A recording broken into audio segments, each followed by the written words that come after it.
Mary Tudor was the daughter of Henry VIII and Catherine of Aragon. She was a fervent Catholic, and her attempts to restore England to this faith after the Reformation and break with Rome during the reign of Henry VIII led to the burning of nearly 300 Protestants in just under 5 years. But Mary had faced a struggle to even become queen. Her half-brother, Edward VI, was as strong in his religious convictions as Mary was, and he absolutely did not want a Catholic to succeed him, even if she was his own sister. Instead, he named 15-year-old Jane Grey as his heir. After Edward had died, Mary acted swiftly upon hearing the news of Jane's succession and quickly deposed Jane before sending her to the Tower of London.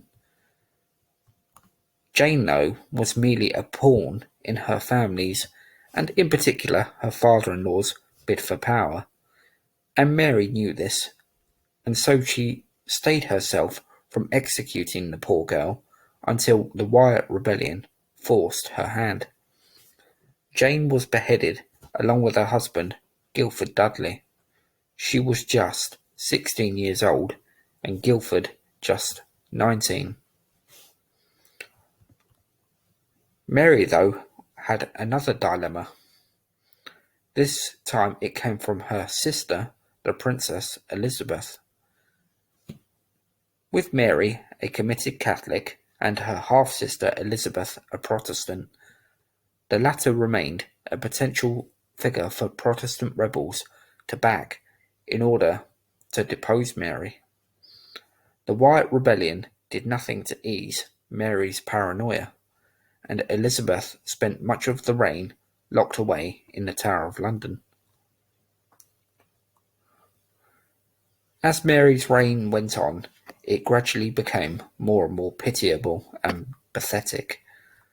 She married Philip II of Spain, also a Catholic, which was predictably a highly unpopular move in England. Whilst Mary loved her husband dearly, Philip felt no such attraction to his wife and is even disgusted by her. And he did it purely to try and get his hands on the English crown. Mary, for her part, tried desperately hard for an heir, and on a few occasions she showed signs of what has been described as phantom pregnancies. But from what I can gather, it's actually more likely that the symptoms she had were in fact signs of the cancer that was to kill her. Some of these symptoms included bloating and stomach pains. Mary had her father's brutality, but she was not alone in this, as there is every indication to me that Edward VI might have gone the same way. As a young man, he is not particularly likable and is actually, at times, rather nasty. Had he lived longer than 15 years old, he might well have turned into something like Henry VIII himself, although that is purely speculation on my part. But as for Mary, I do have some sympathy for her. Growing up, she, Edward, and Elizabeth had a decent relationship and had periods of happiness. And this is something which she did not completely forget during her dealings with Elizabeth. Her end can only be described as tragic with the phantom pregnancies, or supposed phantom pregnancies.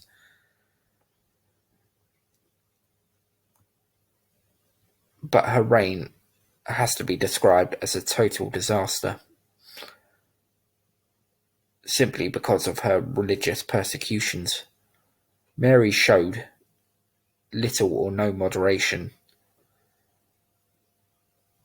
but what seems to me, with the Tudors, Mary, Henry in particular, is that they seem to have a lot of apologists, people that seem to excuse their behaviour For instance, yet again, I've seen Henry VIII recently being described as one of England's greatest kings.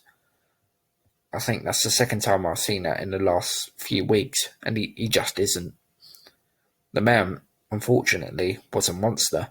He could have been a great king, but what he turned into in the last decade of his reign was just appalling.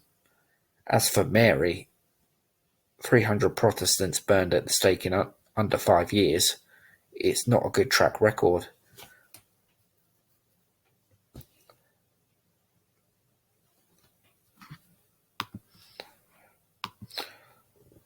In fact, on social media, I was even accused of misogyny for questioning Mary and actually having a bit of a go at her, much in the same way as I've done in this video. I mean, quite how that person has come to the conclusion it was misogynistic for me to have a go at Mary, I don't know. All I have done is treat Mary in the same way that I would have treated a King John, a King Richard II, a King Athelred II. I criticise people based on the merits of their personality and character, and Mary, unfortunately, deserves a lot of criticism. But there seems to be this, this idea that you can't criticise her for some reason.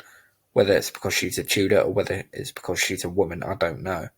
But I will criticise people, male or female, based on what they've done wrong throughout their reign. So I'm always going to be fair, and that's absolutely, in no way is that prejudice in any way. It means that I keep relatively fair and even with how I criticise people, or in other cases, if I praise them, I'll praise them in exactly the same way, whether they're male or female. For instance, when I do some work on Elizabeth I somewhere down the line in the next few months, I'll be talking a lot of good things about Elizabeth I because she deserves it. It's got absolutely nothing to do with the fact that she was a woman. It's because she was a great monarch. So I do wish people would actually get a grip a little bit on these things and not just throw out false accusations. But as I say, this was just a little summary on Mary I and just some of my thoughts on her.